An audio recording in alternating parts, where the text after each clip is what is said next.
Siluhod po ang lahat bilang tanda ng paggalang sa banal na espiritu sa katauhan ng ating minamahal na Apo Conching.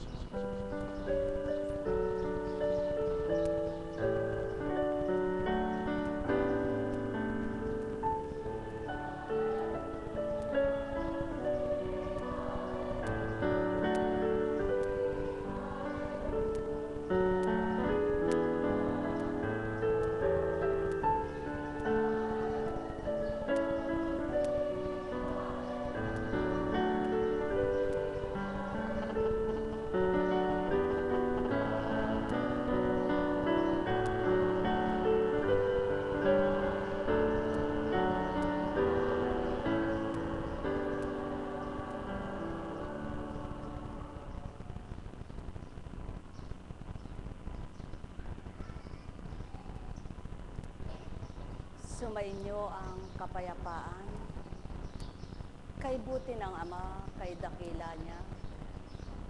Walang mali, walang kupas ang pagbabantay niya. Saan man dako magsitungo ang kanyang mga anak sa iba't iba, lugar, bansa, bayan, o ano paman na tinalaga niya sa lupa. Tuwiran niyang nasisilayan ang bawat isa. Halina kayo mga mahal ko, tarukin niyo kung sino siya, arukin niyo ang magagawa niya, ipababati niya. Siya ang ganap sa inyong buhay. Siya ang lahat na makabubuti ang handog kanino man. Ang may pandinig ay nakarinig.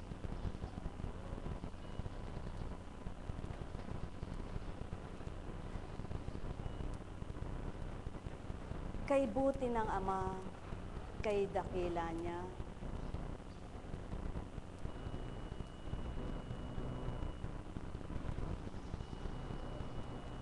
Walang hindi siya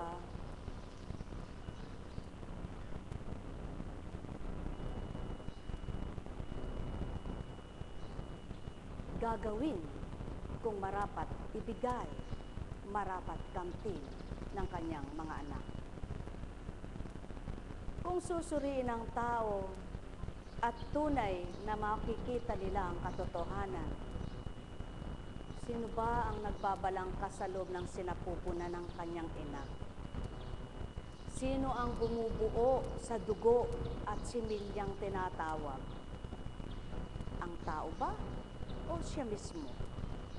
Kung magkagayon at inyong pinaniniwalaan at ganap niyong pag-aaralan, na tanging ang mga makagagawa ng lahat na yan, bakit hindi lubos pagtiwala sa kanyang kalahat-lahatan? Ang isip mo, ibahagi mo sa kanya. Ibabahagi niya sa iyo kung anong dapat para may silid sa isipan. Damdamin mo, ibuo mo sa kanya at bubuuin niyang mapaghaharian ka. Bagay na nilikha niya ay para sa tao. Subalit, mga bagay na ginamit para sa tao na nakamtan at nakamit sa buhay nyo. Sumainyo ang kapayapaan, pagharian kayo.